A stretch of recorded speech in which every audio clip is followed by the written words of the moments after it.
गोरखाओं की आवाज को बुलंद करने के लिए चैनल को सब्सक्राइब करें और खबर को लाइक शेयर। सांसद राजू बिष्ट ने आज NH10, NHPC बांधों और सिवॉक रंगपो रेल लाइन सहित तीस्ता के साथ बुनियादी ढांचा परियोजनाओं की समीक्षा करने के लिए NHIDCL, NHPC और इरकॉन के साथ एक बहु एजेंसी बैठक की अध्यक्षता की। जो सिक्किम का लाइफलाइन है और सिक्किम के साथ साथ कालिम्पोंग का लाइफलाइन, डुवर्स की जनता का लाइफलाइन है और उससे भी बड़ा लाइफलाइन उनके लिए है जो इस सड़क पे जिनकी जीविका चलती है, जो लोग रहते हैं, चाहे यहाँ के हमारे दुकान करने वाले लोग हों या अन्य व्यवसाय से जुड़े हुए लोग हों, यहाँ के विद्यार्थी हों और यहाँ के जो मरीज जिनको अस्पताल जाना होता है, और हर एक के लिए जो है एक लाइफलाइन का काम करता है NH10। लेकिन दुर्भाग्यवश जो है बहुत समय से जो है हर मौसम के समय NH10 में कुछ ना कुछ दिक्कतें आती है, कई दिन तक सड़क बंद रहती है, उसके कारण आम जनता को उसका भारी खामियाजा उठाना पड़ता है। और आज एक ऐसे अंदाजे से मैं कैलकुलेट कर रहा था, 1 लाख से ज़्यादा लोग यानी 30,000 से ज़्यादा गाड़ियाँ आनी जानी करती है रोजाना, तो उससे आप कल्पना कर सकते हैं 1 लाख से ज़्यादा लोग और टूरिस्ट रोजाना इस सड़क का उपयोग करते हैं और सिक्किम से लेकर कालिम्पोंग तक का आर्थिक बहुत बड़ा नुकसान इसके कारण उठाना पड़ता है। तो 200-250 करोड़ का रोजाना इस सड़क के कारण जो है नुकसान होता है और ये 200-250 करोड़ रुपया न किसी राज्य सरकार का जाता है, न GTA का, न केंद्र सरकार का, ये आपके और मेरे जेब आम जनता की ओर से जाता है। और ऐसी स्थिति बहुत लंबे समय तक रहे। आज की इंजीनियरिंग आई, आज के हाईटेक जमाने में, डिजिटल युग के जमाने में, टेक्नोलॉजी के जमाने में, और बहुत दुर्भाग्य है। मुझे बड़ा दुख इसलिए भी होता है, इससे भी बहुत छोटी घटना अन्य प्रदेशों में होती है, मुझे उसका भी खेद है। चाहे वो उत्तराखंड हो, हिमाचल हो, पूरी जो है नेशनल मीडिया पहुंच जाती है, पूरी सरकारें पहुंच जाती हैं। यहाँ कई दर्जन दिन तक जो है सड़कें बंद रहे तो भी किसी को उप तक नहीं होती। और किसी पश्चिम बंगाल के नेता ने ट्वीट किया, ऐसा मुझे जल्दी से दिखाई भी नहीं देता। मैं किसी को दोष नहीं दूंगा, लेकिन कुल मिला के इतने साल तक जो है कभी PWD के हाथ में, कभी किसके हाथ में, कुल मिला के कई सदियों तक NH10 बनने के बाद से लेकर के पिछले कुछ सदियों तक जो है जिस तरह का इसका रखरखाव होना चाहिए था, इसके ऊपर मरम्मत होनी चाहिए थी, वो नहीं हुई। और इसमें मैं मानता हूँ थोड़ा NHPC भी, क्योंकि NHPC यहाँ से बिजली उत्पादन करता है, तो NHPC बहुत लंबे समय पे यहाँ काम कर रहा है। लेकिन NHPC को भी ये बार देखना चाहिए कि नदी ने अपना रुख बदला है, परिवर्तन हुआ है, उसके कारण जो है जो अन्य क्षेत्र है, सड़क को तो नुकसान हुआ ही है, और यहाँ जो गाँव बसे हुए हैं, तो जिनकी ऊपर हाइट थी, पहले शायद वो डैम का पानी इफेक्ट नहीं करता, आज उन तक भी ये इनका जो है खामियाजा उनको भुगतना पड़ रहा है। और इसी तरह अभी आपको पता है, हालांकि आज उसका कुछ दिखता नहीं, इरकॉन का भी काम चल रहा है, एक बड़ी एजेंसी रेलवे भी है, और NHIDCL तो खैर लंबे समय तक PWD के पास ये रोड थी, अभी NHIDCL के पास है। तो मैंने आज NHIDCL, इरकॉन, NHPC तीनों के साथ बैठकें की है और मैं इसको समन्वय बैठक बोलता हूँ। और ऑलरेडी वो लोग आपस में बात करके, तालमेल बिठा करके एक दूसरे की मदद करते हुए ही आगे बढ़ रहे हैं, ये मुझे जान करके खुशी हुई। और जैसे कुछ मुझे बताया गया, NHPC ने जो है, एक तो जो तीस्ता फ्लड था उसका कोई रीसर्वे का काम चल रहा है, और मैंने NHPC से निवेदन किया है, रीसर्वे अपनी जगह है, उनको जो मिल सके वो अच्छी बात है। लेकिन अब इतने लंबे समय के बाद जब नदी ने अपना मार्ग बदला है, तो ओरिजिनली प्रोजेक्ट लगने से पहले जो सर्वे का काम हुआ था, मुझे लगता है एक बार फिर अगले 100 साल के लिए वो करने की आवश्यकता है।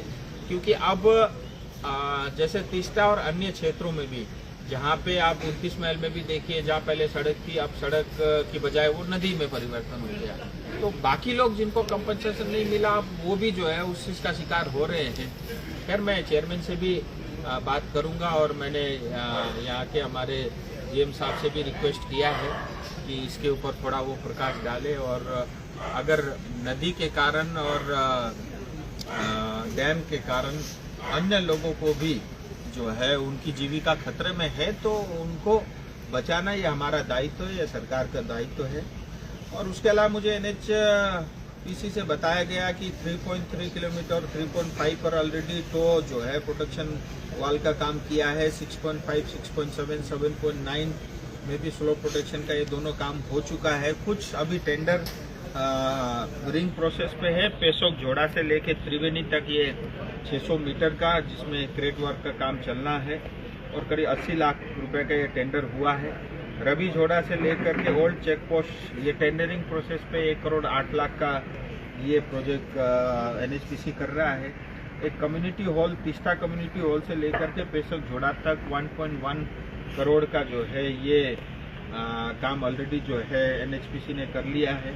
एक तीस्ता स्लो प्रोटेक्शन का काम ये जीटीए को दिया था पैसा और जीटीए ने काम कराया है तीस्ता में। मैं पिछली बार भी इस चीज़ को देखा था 2.7 करोड़ का। इसके अलावा बांगे ब्रिज का काम पूरा हो गया, जल्दी उसका भी उद्घाटन होगा। और इसके अलावा जो इरकोन को जो सहायता चाहिए एनएचआईडीसीएल को चाहिए वो एनएचपीसी समय समय पर करता रहा है। इरकोन के भी हमारे महेंद्र जी यहीं पे हैं, तो 45 किलोमीटर का जो प्रोजेक्ट है उसका भी थोड़ा मैं संक्षिप्त में आपके समक्ष रखना चाहूँगा। करीब फिजिकल जो अभी तक वर्क प्रोग्रेस हुआ है 80% के आसपास हो गया है। 14 में से 12 टनल बन चुके हैं और सेवक से लेकर रियंग तक 14 किलोमीटर जो है वो इसी साल पूरा कंप्लीट हो जाएगा ये प्रोजेक्ट। और 13 ब्रिज में से 9 ब्रिज कंप्लीट हो गए हैं और 3 ब्रिज के ऊपर में ऑलरेडी काम चल रहा है। सीएसआर के थ्रू भी रंबी अस्पताल में पूरा एक ब्लॉक बना रहे हैं 80 लाख रुपए खर्चे से। और इसके अलावा जो है रियांग में एक जो है करीब 7 हेक्टेयर का फॉरेस्ट से इन्होंने निवेदन किया है, वहाँ पे स्टेशन बनना है उस सब काम के लिए। और उसके अलावा एक रंबी के पास में कोई मैंने ब्रिज बनाया था शायद गांव के लिए, आपने सड़क भी बनाने का काम वहाँ पे किया है। अब मैं मेन आता हूँ सड़क पे एनएचआईडीसीएल। तो बहुत सारे स्पोर्ट्स है, जैसे भसुआ में हमने देखा था जो जहाँ पे लैंडस्लाइड हो रहा है और सड़क बहुत नैरो हो गया है और नदी की तरफ से जो है आक्रमण के कारण सड़क जो है छोटा हो रहा है, तो वहाँ करीब 12 मीटर वाइडनिंग का काम और लंबाई में 150 मीटर जो है लेंथ पे काम चल रहा है। 38 मीटर का जो है स्लोप प्रोटेक्शन का स्लोप प्रोटेक्शन वो पूरा बेस और बेल्ट से होगा।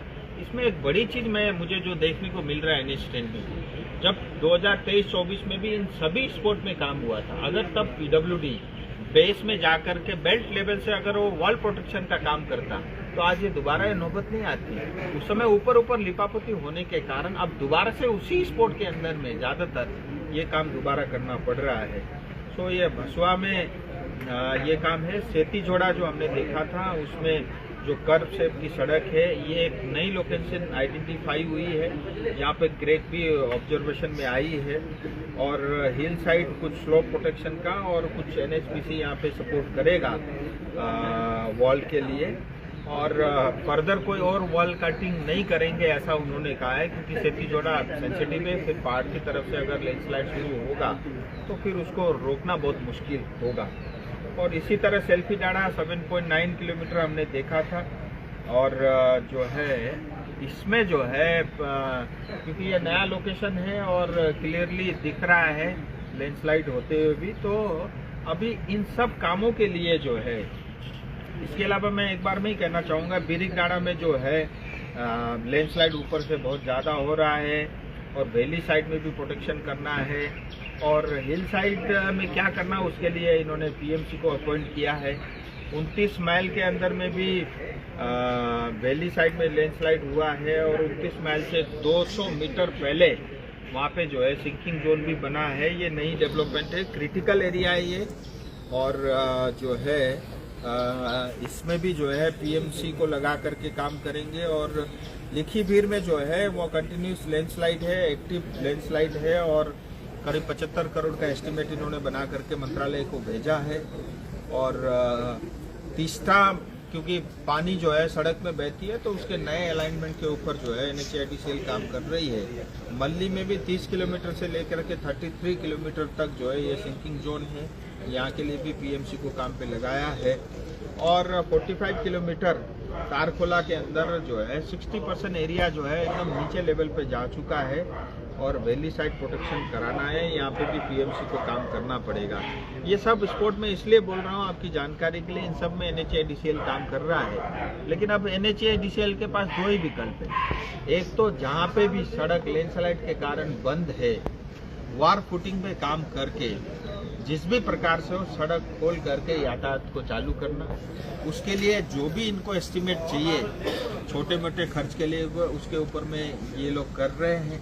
और दूसरा इन्होंने बड़ा काम किया है, एक प्रोजेक्ट मैनेजमेंट कंसल्टेंट को अपॉइंट किया है, जिसका टेंडर भी हो करके किसी फॉरेन की कंपनी है उसको जो है इन्होंने अपॉइंट किया है। और उसका आजकल में ही मतलब हेडक्वार्टर से उसकी स्वीकृति हो जाएगी, तो उसके बाद वो अपना काम करेगा। बेसिकली पीएमसी दो फ्रंट पे काम करेगी। एक तो जो है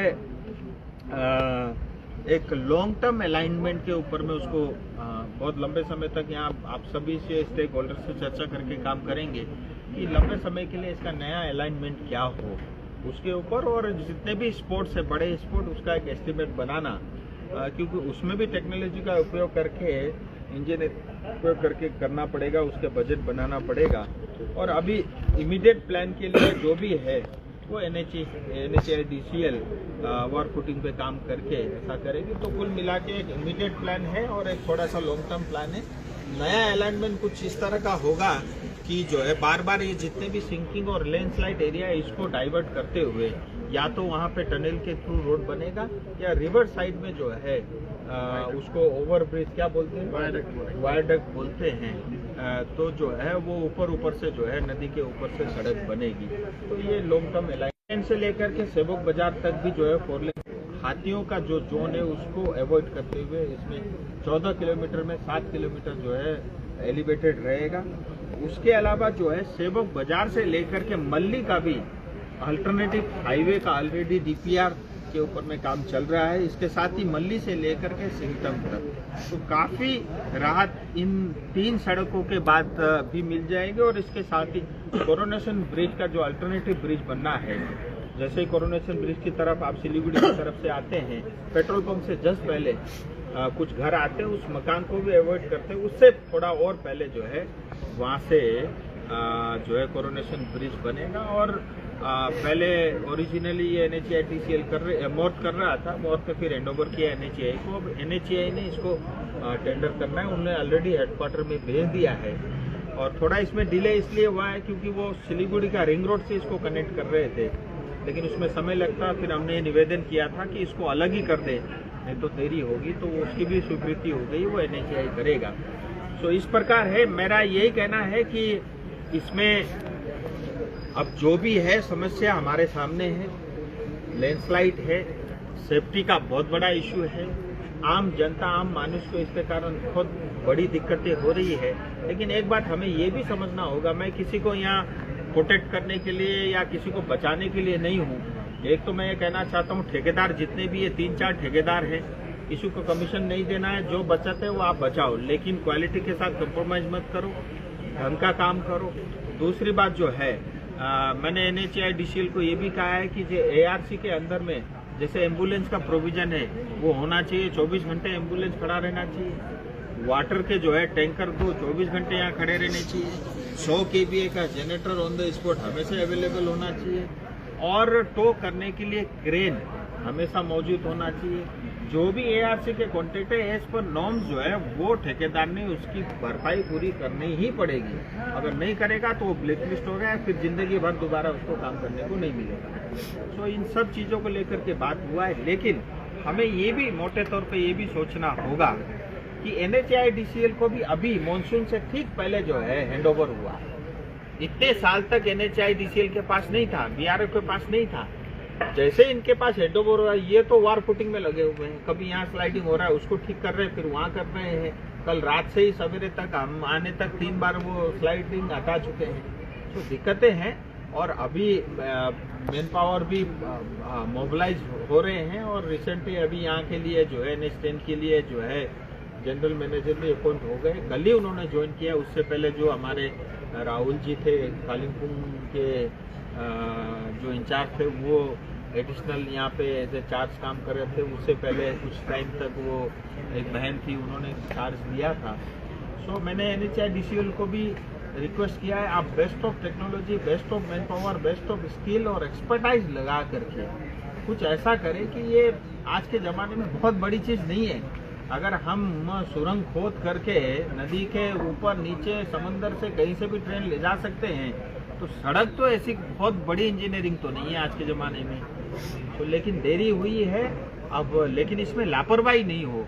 और कुल मिला के यहाँ की जनता को राहत मिलनी चाहिए। यहाँ की जनता को ये नहीं लगना चाहिए कि हम नो मैंस लैंड में हैं, हमारे लिए कोई नहीं बोलता और हम मरे, हम पीड़ित हो, हम दुखी हो, लेकिन हमें चिंता करने वाला कोई नहीं है, ऐसा नहीं होना चाहिए।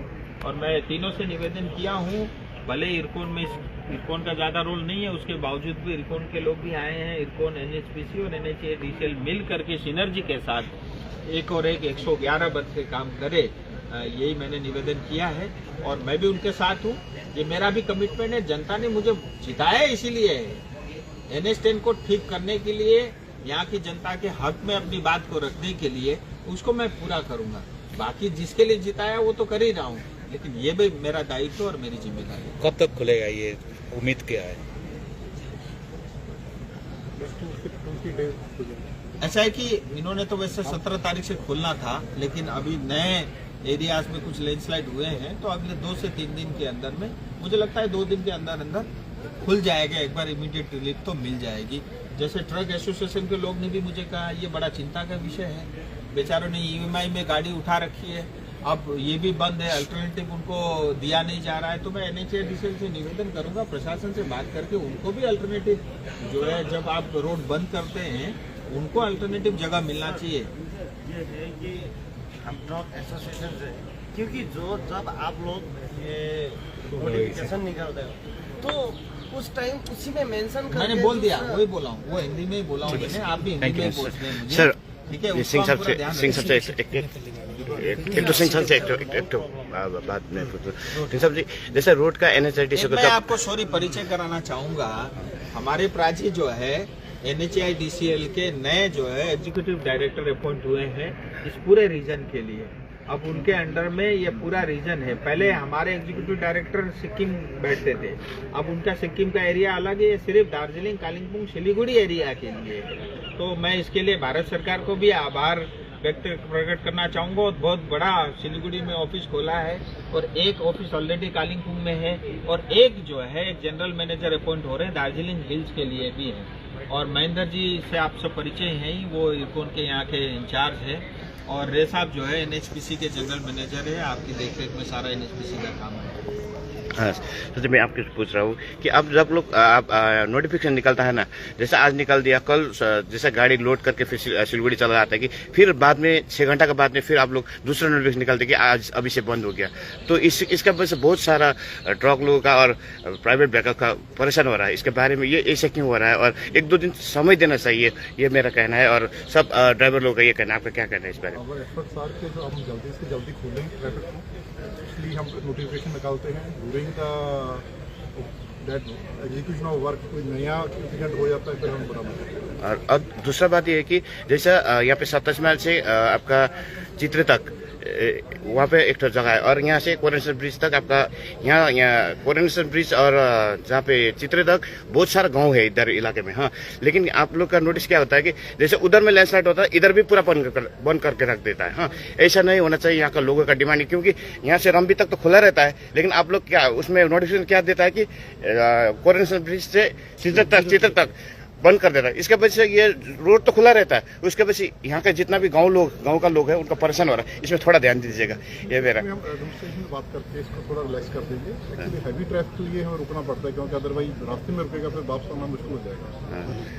लोकल को कन्वीनियंस के लिए हम उसको मैनेज करेंगे। Okay, thank you. राजुजी, आज भ्रमण गर्नुभयो नेपालीमा, अब विशेष गरी पहाडका दर्शकहरूलाई समस्त बताइदिनु पर्यो तपाईँले आजको भिजिटमा के पाउनुभयो, मुख्य कारण के रहेछ त NH10 यसरी बन्द भइरहने मुख्य कारण चाहिँ के रहेछ, के पाउनुभयो? मुख्य कारण के हुन्छ?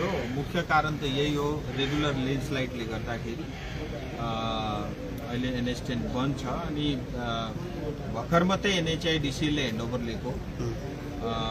अनि मलाई धेरैजनाको प्रश्न थियो कि के चल्दैछ एनएचआइडिसीले काम गर्दै छ छैन त्यसको निरीक्षण गर्नको लागि म यहाँ आज आएको हुँ र एनएचआइडिसिएल सँगसँगै इर्कोन र एनएचपिसीका साथमा बैठक पनि भयो।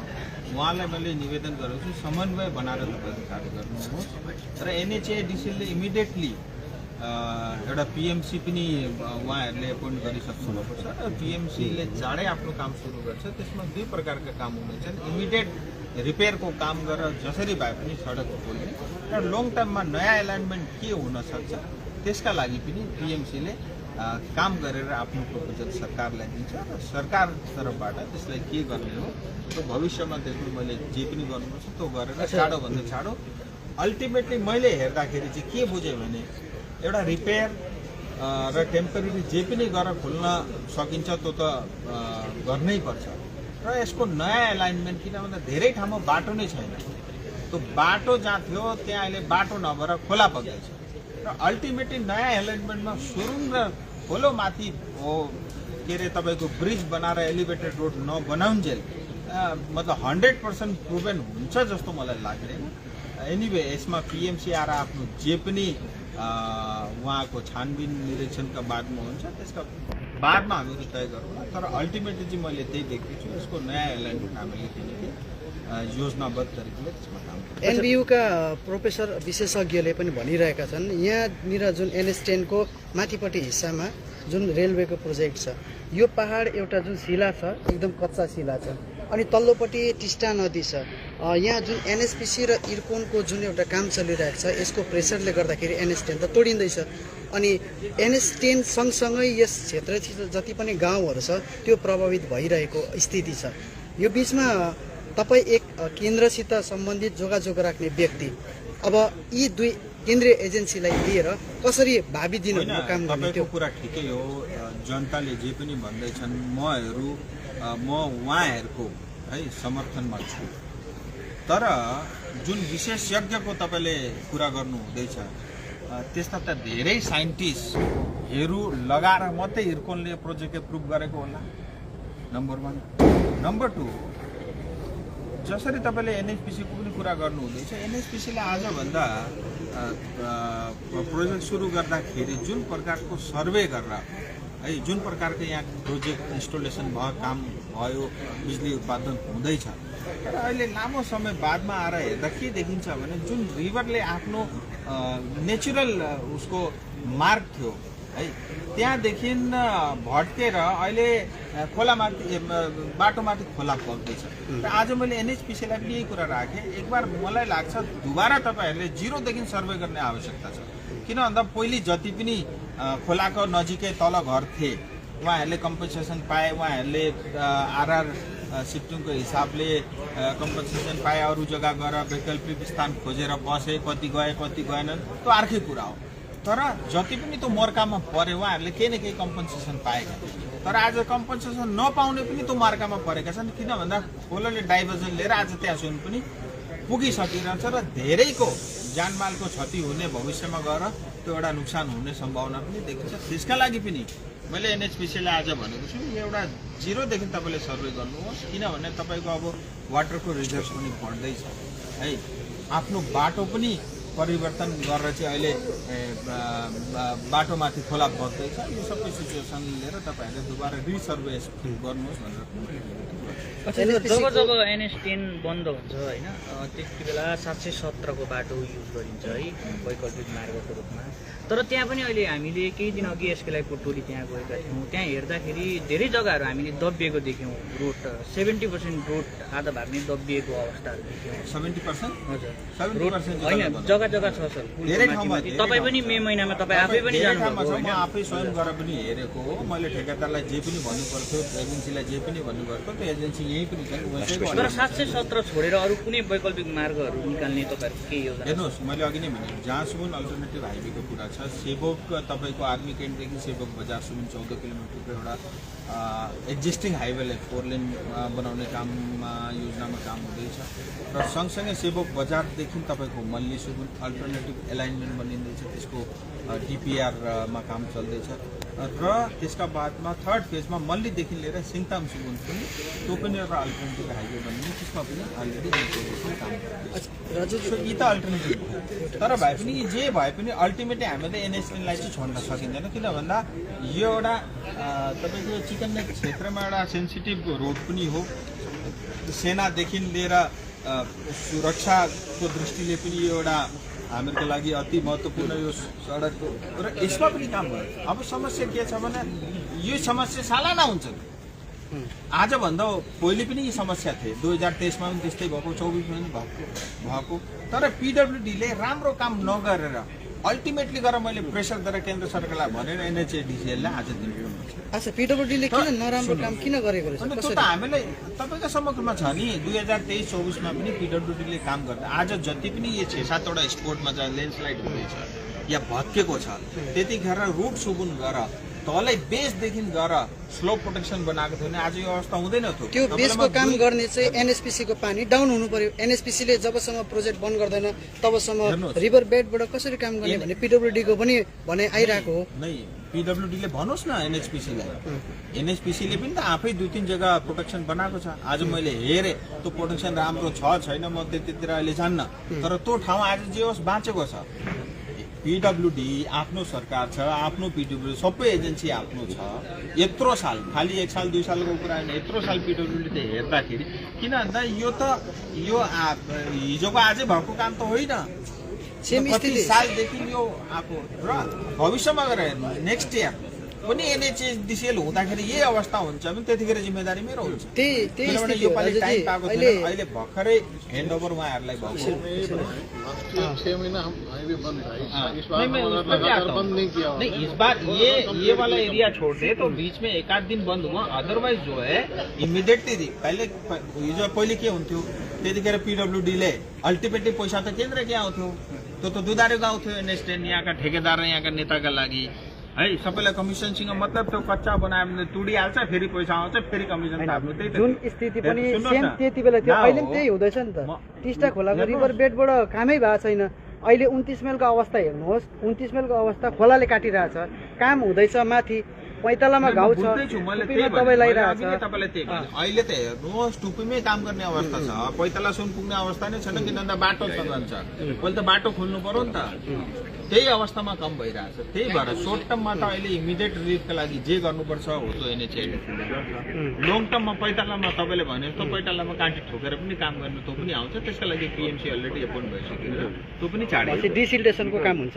डिसिल्टेसनका लागि पनि हेर्नुहोस् स्टेटले पनि अलरेडी 550 करोड रुपियाँको अलरेडी त्यसको प्रावधान राखेको छ, तर अहिले प्रोजेक्ट कहाँ पुग्यो मलाई थाहा छैन। डिसिल्टेसनमा त्यसमा पनि एनएचपीसीले 2-3 ठाउँ काम गरेको छ, फर्दर अरू ठाउँमा पनि उहाँहरूले पनि काम का लागि त्यो प्रपोजल उहाँहरूले केन्द्रलाई पठाएको छ। र अल्टिमेटली हेर्नुहोस् म तपाईँको नै कुरामा म सहमति जनाउँछु, किनभने पानीमा हेर्नुहोस् खोलामा बालुवा र गिटी खोलाको लेभल बढेको छ है, रोडको लेभलमा आइरहेछ।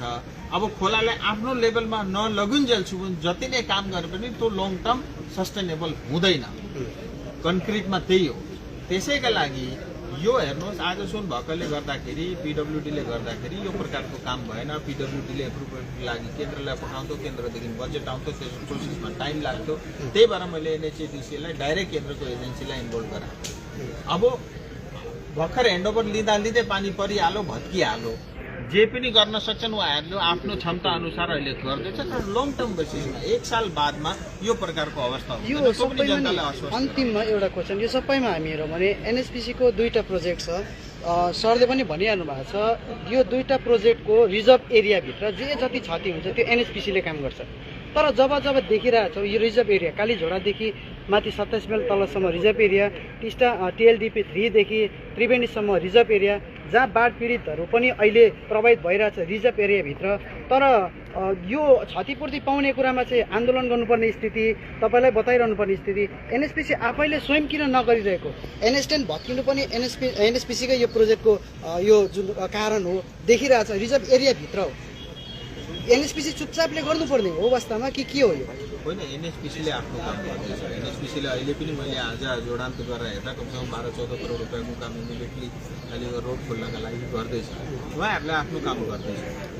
तर तपाईँले जुन कुरा भन्नुभयो प्रोएक्टिभ एप्रोचका साथमा जुन कुरा सायद एनएचपिसीले गर्नुपर्छ त्यो भइरहेको छैन, त्यो म पनि महसुस गर्छु। त्यही भएर मैले भने हेर्नुहोस्, यो प्लान बनाउन सोच्नुभन्दा तपाईँले आजको जुन नदीको अवस्था छ, खोलाको अवस्था छ, यो अवस्थालाई हेरेर तपाईँको प्रोजेक्टसँग एलाइन गरेर अब भविष्यमा 100 सालसम्म जीवित राख्नका लागि यो बाटो पनि, यो खोलो पनि, यहाँको जनतालाई पनि जीवित राख्नका लागि लङ टर्म प्लानमा काम गरेर दोबारा तपाईँले जिरोदेखि काम स्टार्ट गर्नु। त्यसका लागि म चेयरम्यानलाई पनि भेटेर पत्रचार पनि गर्नेछु, पनि हेरौँ।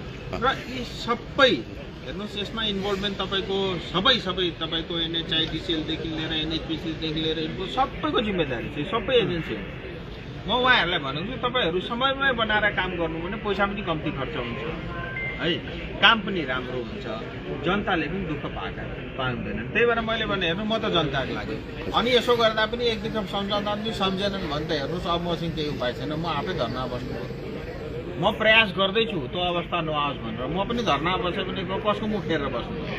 राजी अवस्था आउँदैन भन्ने मलाई यो बर्खा विश्वास भने पनि त अवस्था यस्तै हो, कुनै केही अल्टरनेटिभ दुःख नपाओस् भन्ने जनताले के अल्टरनेटिभ रोडको लागि बर्खा त डरलाग्दो अझै आइरहेछ, पानी अझै आउँछ। अब यो आज भोलि खोलिने बाटो अझै 2 दिन टङ्गिँदैछ, फेरि पानी आयो भने 2 दिन फेरि बढ्छ।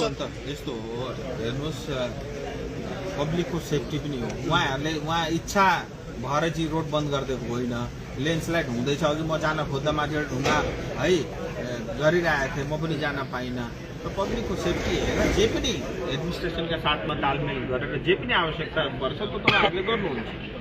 तर जे भए पनि आज जुन प्रकारको एनएच10 को अवस्था छ, साह्रै राम्रो अवस्था छैन। यसलाई राम्रो बनाउनका लागि एनएचआइडिसीलाई आएको मलाई पुरा विश्वास छ, उहाँहरूले आफ्नो काम राम्रोसँग गर्नुहुन्छ। र चाहिँ लास्ट क्वेसन के भनेदेखि हजुर एउटा लास्ट क्वेसन के भने, यहाँनिर जस्तै तपाईँले एनएच यो के अरे हाइवेको अल्टरनेटिभ रुट उताबाट निस्किन्छ भनेर भन्नुभयो, तर यहाँनिर तकदा टिस्टा भ्याली, मङ्पू, सिटोङ यो जुन हाइवे बेल्ट एरिया पनि छ है, यसको लागि चाहिँ अल्टरनेटिभ रुट के सोच्नुभएको छ तपाईँले? होइन, अहिले बात गरौँ न।